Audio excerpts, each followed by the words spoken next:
네, 안녕하세요. 해커스 한국사 안지영입니다. 해커스 한국사 능력 검정 시험 심화편 교재 학원으로 넘어왔고요. 지난 시간에 이어서 조선시대 후기 정치 파트 문제풀이 한번 진행해 보겠습니다. 네, 개념을 적용한 기출이 어떻게 나오는지 순차적으로 살펴볼 텐데 우선 1번 먼저 볼게요. 가에 대한 설명으로 옳은 것은 여기 두 사람이 대화를 하고 있고요. 현종 때 일어난 가에 대해 말씀해 주세요. 힌트가 하나 나옵니다. 현종 때 일어난 사건이고 이 사건은 효종 사후의 인조의 계비였던 자의대비가 복상 기간을 어떻게 할 거냐를 놓고 벌어진 논쟁이다라고 나오고 있습니다. 네, 효종이 죽고 나서 효종의 아버지죠. 인조의 계비인 자의대비가 자기의 의붓 아들이자 왕이었던 효종의 이 장례식에 장례 기간 동안에 상복을 얼마나 입을 거냐 그 복상 기간에 대한 논쟁이라고 나와 있습니다. 네, 우리한테는 예속 논쟁이라고 알려진 거죠. 예속 논쟁이라고 알려져 있는데 이 예속 논쟁이 크게 두 번이 있었죠. 1차가 있고 2차가 있었습니다. 1차, 2차는 첫 번째는 효종 본인이 죽었을 때, 두 번째는 효종의 부인, 효종 비가 죽었을 때, 그러니까 자의대비 입장에서는 그 아들과 그 며느리 각각에 해당하는 복상 기간 때문에 이 문제가 불거지게 된 거죠. 실제로 예의범절에 관련된 내용이라기보다는 어떤 지지 세력을 놓고 서로의 세력 다툼으로 이게 활용이 됐다라고 보면 되는데 사대부 집안에서 장례 절차라는 거 중요하죠. 이 의식을 굉장히 중요히 여기는데 보통은 사대부 집안에서 장남에 해당하는 예의를 갖출 때에는 3년상을 치릅니다. 3년 동안 입는 거죠. 3년 동안 상복을 입는 건데 장남이 아니고 차남이면 1년을 입어요. 그래서 효종이라고 하는 사람을 사대부랑 똑같이 볼 것이냐 아니면 둘째 아들이어도 왕위를 계승한 사람이니까 장자랑 똑같이 계승한 걸로 볼 것이냐. 그러니까 이 경우에는 일반적인 사대부랑 왕은 다르다라는 개념으로 접근을 좀 하는 거겠죠. 이거를 놓고서 세력 다툼을 하는 건데 서인과 남인들이 요거를 가지고 좀 트러블이 납니다. 그래서 엎치락 뒤치락 하는 게 두 번의 예속 논쟁이 있었죠. 대표적인 어떤 탁상 공론의 끝판을 좀 보여주는 일이 아닐 수가 없는데 자, 그러면 예속 논쟁 한번 보겠습니다. 첫 번째 예송이겠네요. 효종이 죽고 나서 효종 본인에 대한 어떤 복상 기간이니까 1차 예송입니다. 기해 예송이라고 알려져 있는 1차 예송이고요. 여기에 대한 설명으로 옳은 거 고를게요. 살인과 훈구의 갈등이 원인이 된 거는 예송이 아니고 한참 이전에 있었던 사화라는 사건이 있었죠. 사화. 사화는 우리가 앞서서 큰 사화를 4개 정도 봤었고요. 자, 두 번째 서인과 남인 사이에 발생한 전례 문제다. 어떤 식으로 의식을 치룰 것이냐에 대해서 관련된 문제이다. 이게 정답이 되겠네요. 서인과 남인이 서로 다른 얘기를 했었죠. 서인은 좀 원리 원칙을 중요시해서 차남이니까 1년 입어야 된다.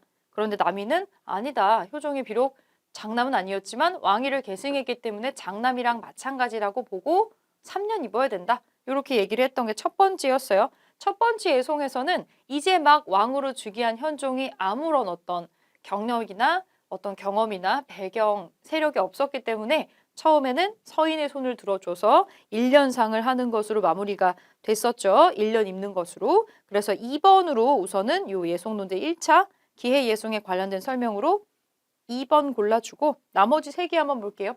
북인이 전국을 주도하던 시기가 아니죠. 이미 북인은 완전히 실각한 뒤입니다.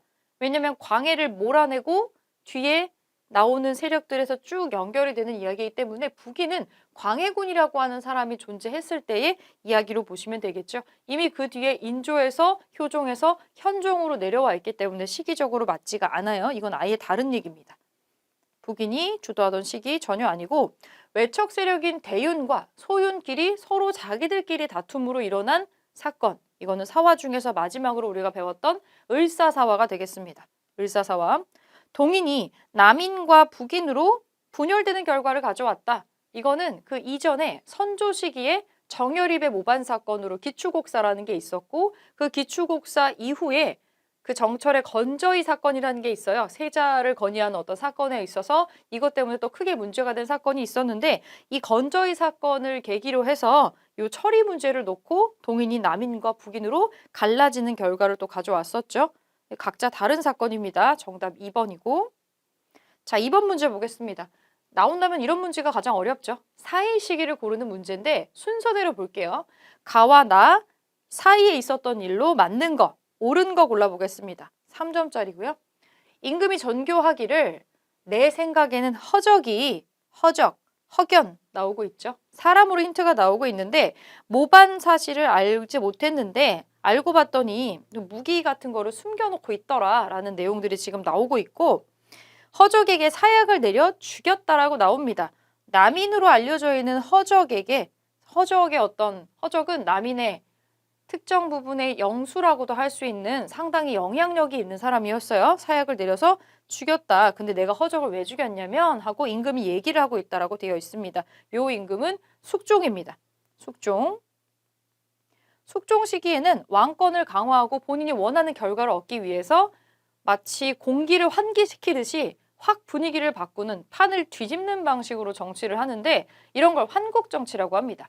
총 3번의 환국이 있었고요. 이 숙종 같은 경우는 이 환국이 진행이 될 때마다 왕권을 강화하는 수단으로 쓰는데 환국을 할 때마다 특정 세력의 손을 들어주면서 상당히 편당적인 모습을 보여주게 됩니다. 거기에 일어났었던 그 환국 중에 하나가 되겠고 요 환국이 가장 처음 일어났었던 경신환국입니다. 순차적으로 보면은 1차였던 경신환국이고요. 경신환국. 자, 나를 볼게요. 임금이 명하기를 국군이 평안하고 태평함을 회복하여 중전이 복위하였으니 백성에게 두 임금이 없는 것은 고금이 통하는 도리이다. 중전이 복위했다라고 나옵니다. 다시 돌아왔다는 거죠. 쫓겨났다가 다시 중전이 됐나 보네요. 이런 케이스도 한 건밖에 없죠. 장씨에게 내렸던 왕후의 지위를 거두고 장희빈입니다. 장희빈, 옛 작고인 희빈을 내려주도록 하라. 다만 세자가 조석으로 문안하는 것은 패하지 말아라. 장희빈의 몰락과 인현 왕후의 복위가 지금 나오고 있습니다. 요거는 한 번 더 이 그림이 바뀌었던 마지막 갑술환국이네요. 총 3번의 환국이 있었고요. 첫 번째 경신환국이 있었고 그럼 이 사이에 일어난 사건을 보는 건데 환국이 3번 있었고요. 처음에 경신환국, 남인을 몰락시킨 경신환국이 있었고 그 두 번째가 남인이 다시 득세하는 결과를 가져왔었던 장희빈이 이제 왕비로 책봉을 받게 되는 그 사건이 있었어요. 기사환국이 있었습니다. 기사환국. 이 기사환국은 장희빈 소생의 아들을 원자로 책봉하는 거에 대해서 서인이 감히 반대를 했고 이 반대한 서인을 싹 송시열을 필두로 하는 서인 세력을 싹 몰락시키고 남인을 끌어올려준 사건입니다. 첫 번째 경신환국에선 남인이 다 축출되다시피 했는데 두 번째에는 다시 전세가 역전돼서 남인이 올라왔고 우리가 알고 있는 장희빈은 남인 계통의 사람이에요. 그리고 인현왕후가 쫓겨나고 왕비까지 됐죠. 장희빈이 왕비까지 됐고 그러다가 다시 한번 판이 뒤집히는 게 마지막 갑술환국이 됩니다. 그러면 이제 오르락 내리락 순서상으로 다시 남인이 내려갈 때가 됐죠. 남인이 내려가고 서인 다시 올라가면서 서인 쪽 출신의 왕비였던 인현 왕후가 다시 복권되는 결과를 가져옵니다. 단순히 여성들의 그러니까 여인처나 어떤 상황처럼 여자 때문에 이런 일이 벌어진 게 아니고 뭐 그런 것도 없잖아 들어가 있었겠지만 본인이 원하는 그림을 만들기 위해서 부인들도 활용을 해서 정치를 했다라고 보는 게 사실은 맞겠죠. 여성 편력도 있기는 있었겠지만 자, 요 사이에 나오는 낑겨 들어가는 환국이 기사환국이 하나 있는데 우선 요 사이에 들어간 게 맞는지 보기에서 찾아보겠습니다. 양재역 벽서 사건이 발생하였다. 양재역 벽서 사건은 명종 때입니다. 문정왕후에 대한 비방이 나온 벽서 사건이어서 요건 명종 시기니까 한참 앞 시기로 넘어가야 됩니다. 가해 이전이네요. 이거 아니고요. 송시열이 관작을 삭탈당하고 유배되었다. 송시열, 서인의 거두였던 송시열이 이 사건으로 유배가 되고 결국에 이것 때문에 죽거든요. 기사환국 때문에 죽는 겁니다. 요 사이에 있었던 기사환국. 장희빈의 소생을 원자로 책봉하는 것을 반대했다가 관직을 삭탈당하고 쫓겨나게 됩니다. 시기상으로는 사이에 2번이 들어가는 것 같은데 나머지 것들 볼게요. 자의 대비의 복상 문제로 예송이 전개된 건 우리가 위에서 살펴봤던 거였죠. 예송 논쟁은 현종 때 일입니다. 숙종의 아버지예요. 이전 시기니까 가해 이전입니다. 정열이 모반 사건으로 기축옥사가 일어났다. 이거 선조식의 일입니다. 더 앞으로 가야 되죠. 붕당의 폐해를 막기 위해서 탕평비가 세워졌다. 탕평비 현재에도 해화동의 성균관대학교 입구에 서 있습니다. 이거는 숙종 뒤에 시기에 나오는 경종 뒤에 나오는 영조 시기에 세워지는 겁니다. 이건 나의 이후가 되겠죠? 정답은 2번으로 사이를 찾아줄 수 있겠습니다. 환국이 3번이나 일어났기 때문에 이거 3개를 순서대로 나열하거나 사이에 있는 걸 찾거나 앞뒤 시기를 찾거나 이런 거를 주로 출제를 하고 있습니다. 순서되는 사건의 앞뒤 관계가 전후 관계가 어떻게 되는지를 아셔야겠죠? 자, 비슷한 문제가 또 나옵니다. 3번 볼게요. 이 상황 이후에 뒤에 전개된 사실로 옳은 것을 고르라고 되어 있습니다.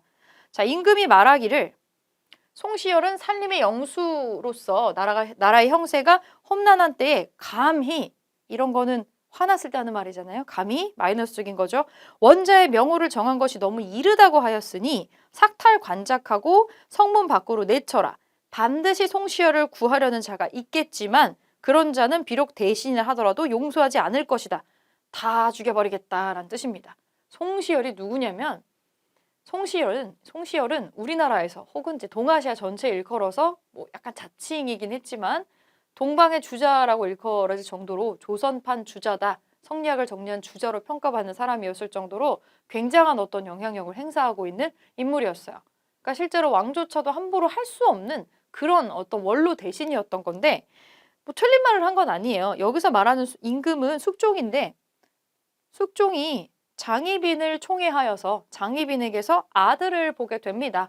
숙종은 임금이 된 게 13살 정도였는데 13살인데 아들을 좀 늦게 봤어요. 아들을 좀 늦게 보고 한국 나이로 28살 때 첫 아들을 봅니다. 그게 장희빈이 낳아줬던 경종이에요. 너무 기뻤던 나머지 이 아이가 100일도 지나지 않았는데 원자 책봉을 하겠다고 해요. 여러분 원자가 있고 세자가 있어요. 무슨 차이인지 아시나요? 세자는 아마 들어보셨을 것 같고 원자는 뭐냐면 원자로 책봉된다는 건 자연스럽게 뒤에 얘가 세자가 된다는 뜻이에요. 원자는 왕의 적장자입니다. 적장자.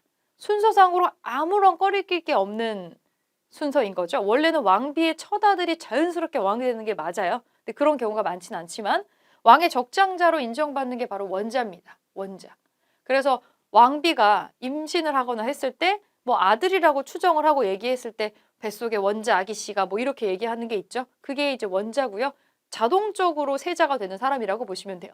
근데 문제는 장희빈은 왕비가 아니었다는 거죠. 이 당시 장희빈은 후궁이었고 20대에 매우 젊은 왕비가 정실 왕비가 살아있는 상태예요. 인연왕후가 있는데도 임신은 비록 안 했지만 왕비가 보령이 저렇게 젊은데 후궁의 아들을 낳은 거를 적장자로 공식적으로 발표하는 거는 유교 국가의 논리상 이게 말이 안 되는 거거든요.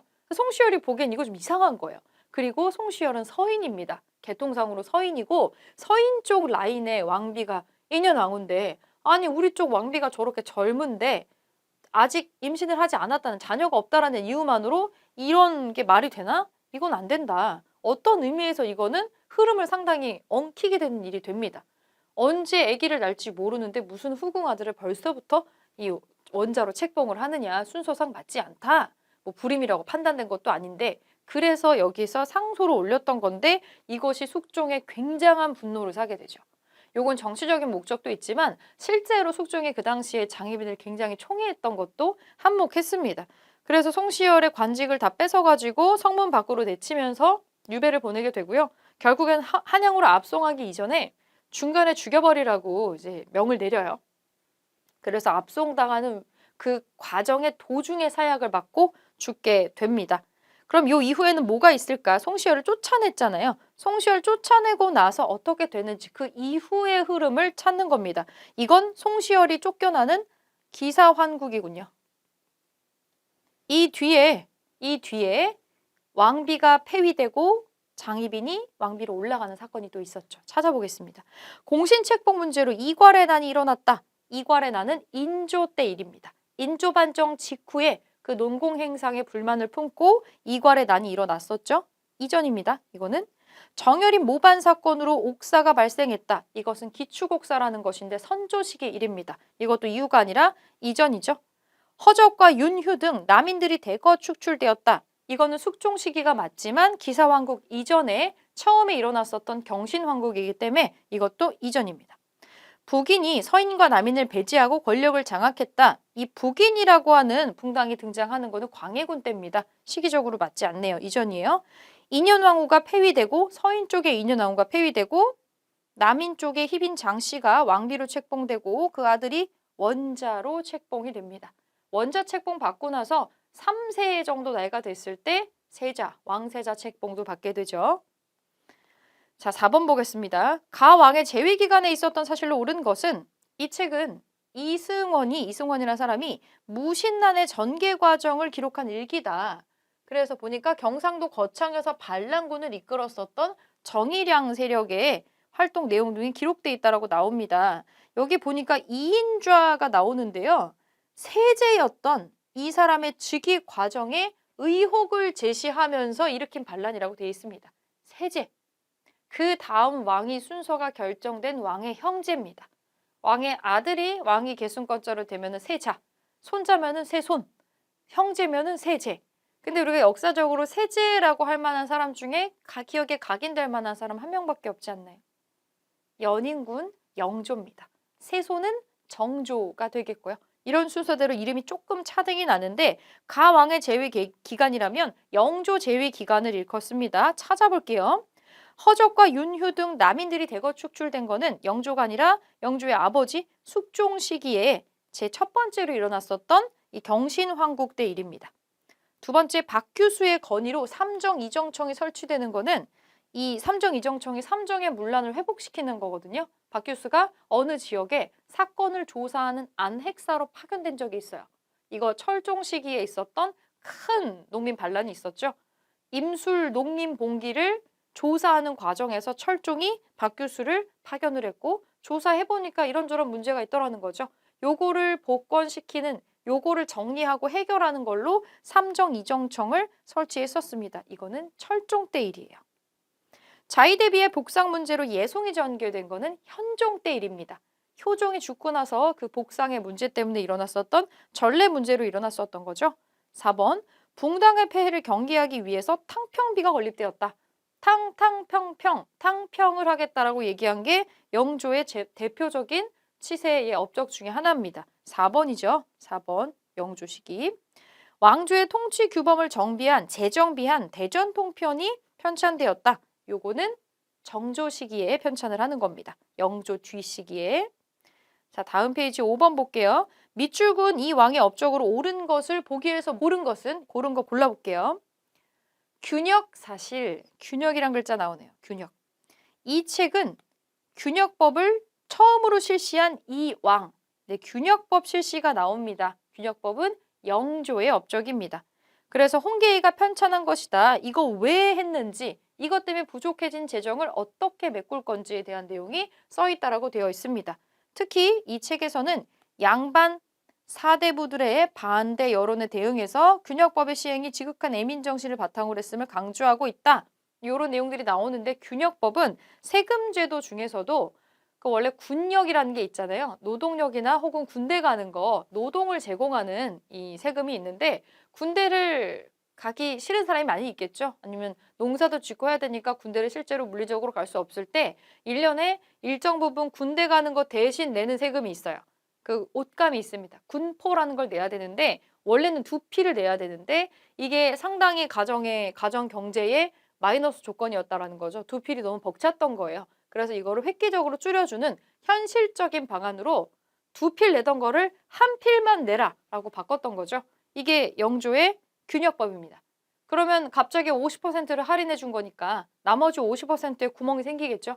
이거를 메꾸기 위해서 땅 조금 더 갖고 있는 사람들한테 결작이라고 조금 더 세금 걷기도 하고 선무군관포라고 해서 좀 명예직을 주고 이제 그걸로 돈을 받거나 아니면 또 다른 세금을 좀 신설을 해서 조금 더 돈 많이 버는 사람들한테 세금을 가지고 와서 여기 50% 삭감된 부분에 어떤 부족분을 메꿨다라고 하는 내용이 아마 여기에 써 있을 겁니다. 영조의 업적 중에 하나로 평가받는 거죠. 가장 잘했다라고 평가받는 것 중에 하나 균역법입니다. 그러면 영조에 해당하는 걸로 옳은 거 골라볼게요.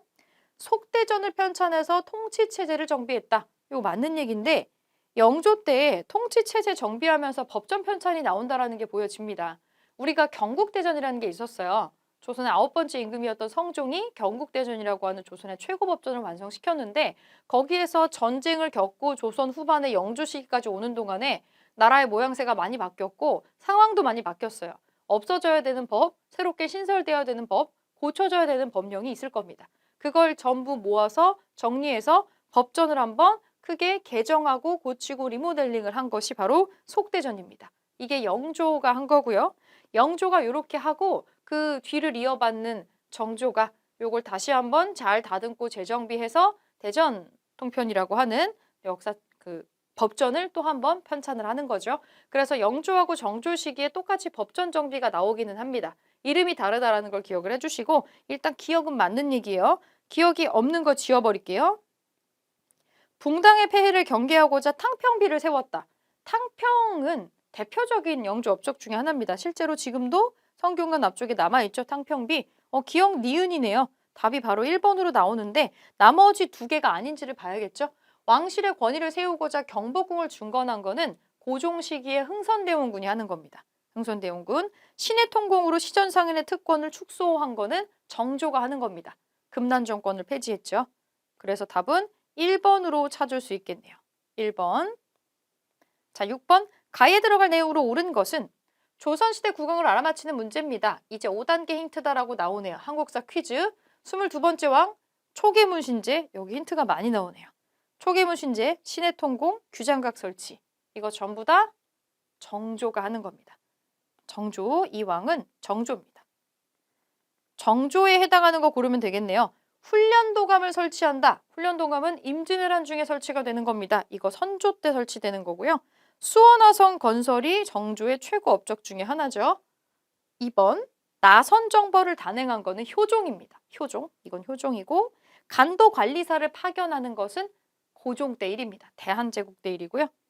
이인좌의 난을 진압했다. 이인좌의 난. 그 이인좌의 난은 영조가 즉위하고 나서 여기에 과정에 의문을 품고 일어났었던 가장 큰 반란이었죠. 이거 영조식입니다. 그래서 답은 정조로 언급되는 2번이 되겠습니다. 7번 볼게요.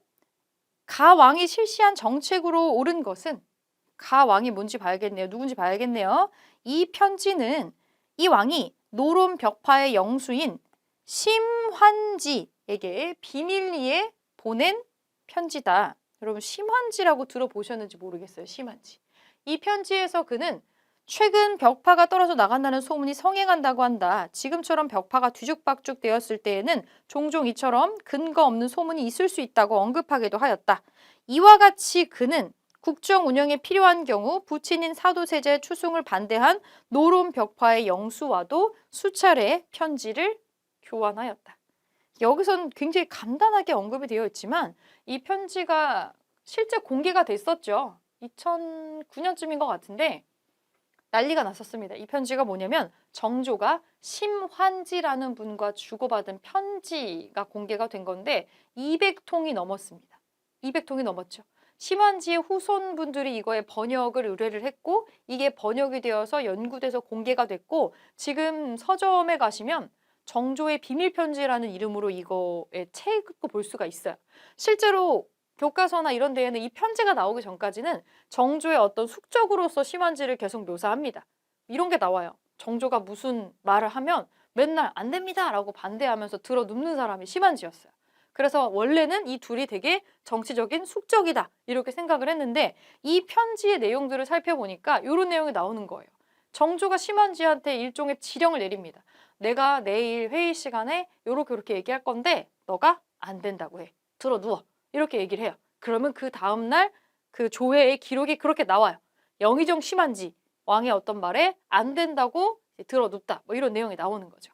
실제로는 그 사람이 정말로 반대한 게 아니라 정조가 그렇게 하라고 시킨 겁니다. 왜 이런 짓을 했을까요? 대외적으로 보기에는 심한지와 정조는 숙적입니다. 정치적인 숙적으로 보이겠죠.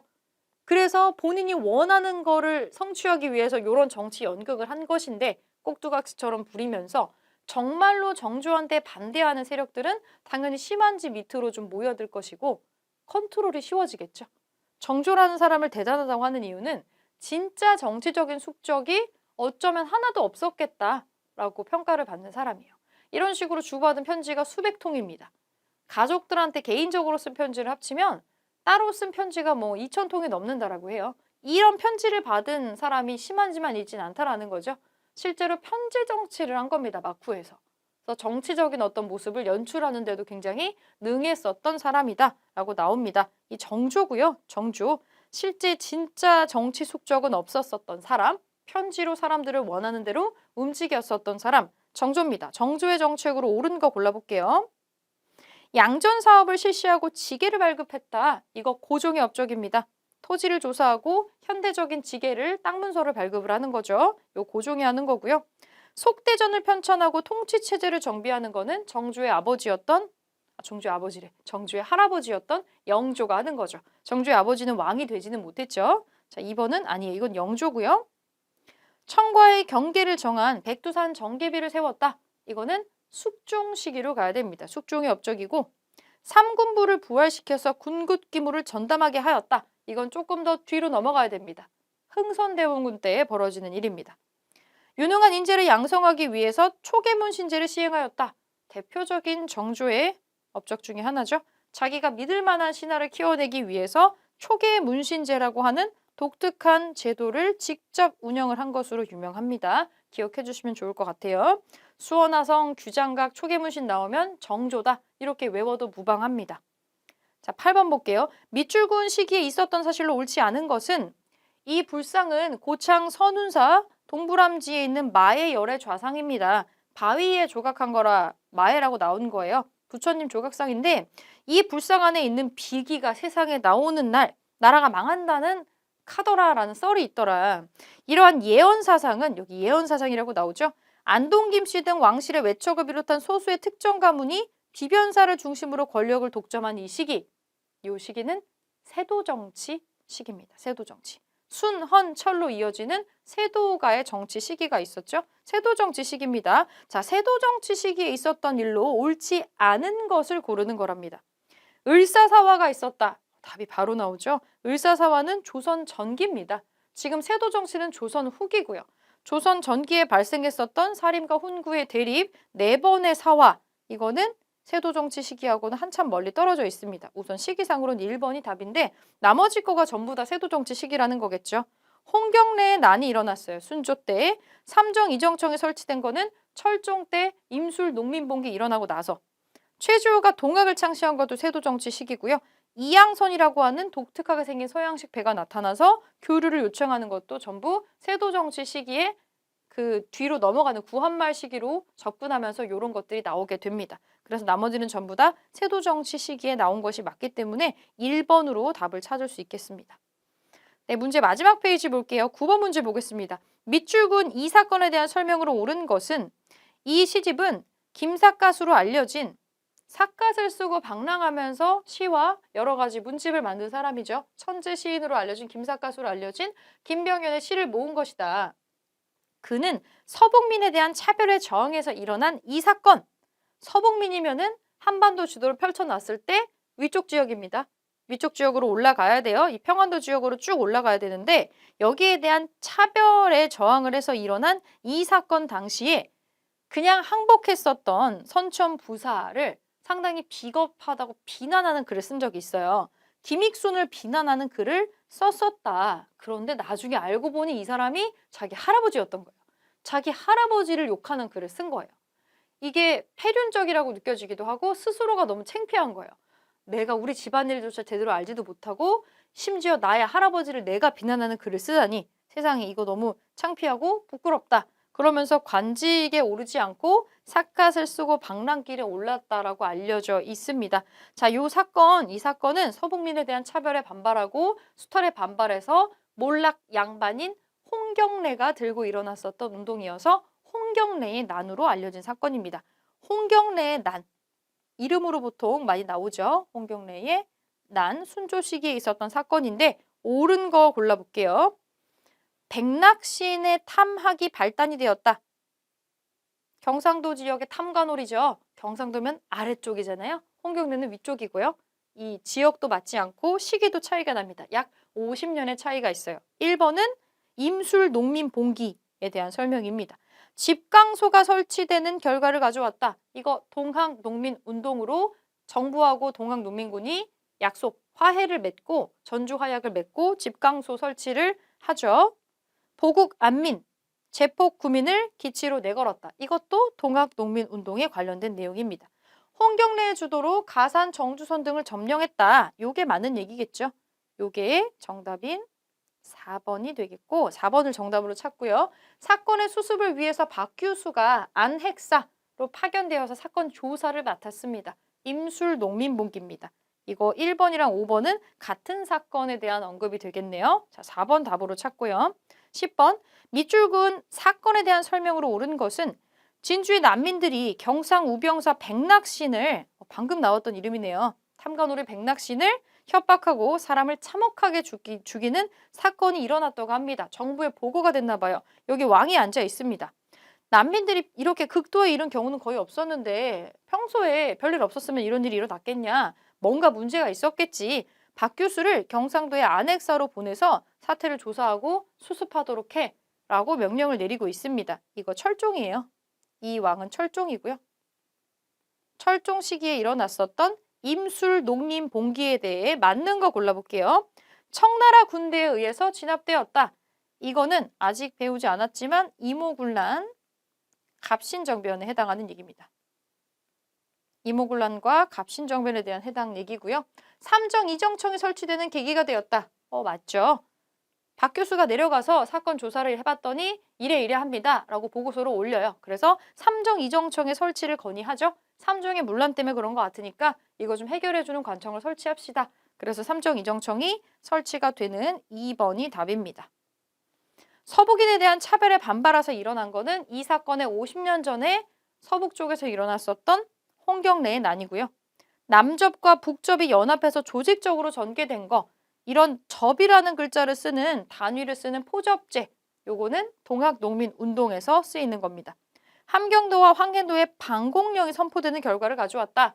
이거는 우리가 개항을 억지로 하고 나서 빚어진 결과로 보시면 되겠습니다. 억지로 일본과 조약을 맺고 억지로 항구를 열어서 결국에 이런 일이 일어났던 거죠. 정답은 2번이고요. 삼정 이정청. 자, 11번 볼게요. 사건에 대한 설명으로 옳은 것은 사학징의라는 책이 있네요. 이거 옳은 거 고르는 거예요. 1801년 순조 1년에 일어난 이거의 진행 과정에 대해 기록한 책이다. 형주와 포도청 등 정부 측의 기록을 수집해서 정리한 이 책에는 정순 왕후의 명령에 따라 사학 죄인들을 문초한 내용들이 수록되어 있다. 정순 왕후. 그리고 사학이라는 글자가 나옵니다. 사학. 이 사학은 외부에서 들어온 어떤 종교적인 성향을 좀 비난하는 발언으로 붙은 이름이죠. 사특한 학문이다. 이렇게 붙은 이름이에요. 본래는 서학이라고 불렸던 거죠. 여기 정순왕후의 명령에 따라 사학 주행을 문초했다고 하는 여기에 사학은 서학을 뜻합니다. 천주교를 뜻하는 거죠. 특히 순조 1년에 일어났었던 이 사건은 이 종교를 믿는, 서학을 믿는 사람을 대대적으로 박해를 했었던 신유박해라는 사건입니다. 여러 번의 박해가 있었지만 신유박해, 어떻게 보면 본격적으로 이거에 대한 박해가 일어나게 되는, 천주교에 대해서 안 좋게 인식하고 대대적인 박해가 일어나게 되는 결정적인 사건이었다고 보실 수 있습니다. 이거 이전에 순조 이전에 정조 때에도 박해가 있긴 했지만 이렇게 대대적으로 탄압을 하진 않았었거든요. 자, 신유박해에 해당하는 설명으로 옳은 거 골라볼게요. 정렬입의 모반 사건이 계기가 되었다. 정렬입의 모반 사건이 계기가 됐던 거는 선조 때 기축옥사입니다. 기축옥사 관계없어요. 시기적으로 하나도 안 맞죠? 최지우가 혹세무민의 죄로 처형되었다. 최지우는 동학을 창시한 사람입니다. 서학하고는 관계가 없죠. 홍경래 등의 봉기로 정주성이 점령되었다. 홍경래의 난에 해당하는 사건입니다. 이승훈과 정약용 등이 연루되어 처벌되었다. 이것이 신유 박해의 내용입니다. 4번.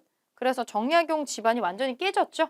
완전히 깨지고 정약용도 무려 18년에 이르는 유배 생활의 시작이 되게 됩니다. 사건의 수습을 위해서 박 교수가 안핵사로 파견된 것은 임술농민봉기의 일이에요. 자, 마지막 12번 보겠습니다. 가 종교에 대한 설명으로 옳은 거예요. 경주 사람 최복술, 이 최복술이 최지우입니다. 최지우. 동학을 창시한 사람이죠. 아이들에게 공부 가르치는 것을 직업으로 삼았다. 그런데 양학, 서양 학문이 갑자기 퍼지는 것을 차마 보고 앉아있을 수가 없어서 하늘을 공경하고 순종하는 마음으로 글귀를 지어서 가라고 불렀다. 양학은 음이고 이거는 양이기 때문에 양을 가지고 음을 억제할 목적으로 글귀를 외우고 읽고 하였다. 네, 요거는 최주유가 양학에 대응해서 만들었었던 동학입니다. 동학. 자, 동학에 대한 설명으로 옳은 거 고를게요. 배제학당을 세워서 신학문 보급에 기여하였다. 여러분, 배제학당은 그 아펜젤러라는 개신교 선교사가 세우는 거죠. 정동, 지금 덕수궁 쪽에 있는 시청 서울의 정동 일대에 배제학당 역사관으로 지금 남아 있습니다. 이건 개신교예요. 박중빈을 중심으로 새생활 운동을 추진했다. 이거는 보기가 거의 똑같이 항상 이렇게 나옵니다. 이게 나오면 원불교입니다. 원불교. 일제 통제에 맞서서 사찰령 폐지 운동을 벌였다.